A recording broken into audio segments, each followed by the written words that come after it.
The winning presentation. How do you prepare a presentation that will win over your audience?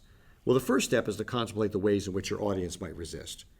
I believe that repetition is the mother of learning. So if you anticipate the objections and you inoculate your presentation with the answers to those objections, you'll have a much more seamless approach to persuading somebody to do what you want them to do. Addressing these objections also demonstrates to your audience that you've carefully thought through everything, which will reduce their anxiety.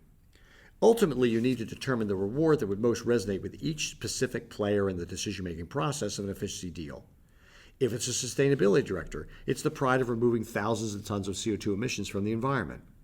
If it's a chief financial officer, it might be providing greater certainty about budgeting and a hedge against utility price spikes.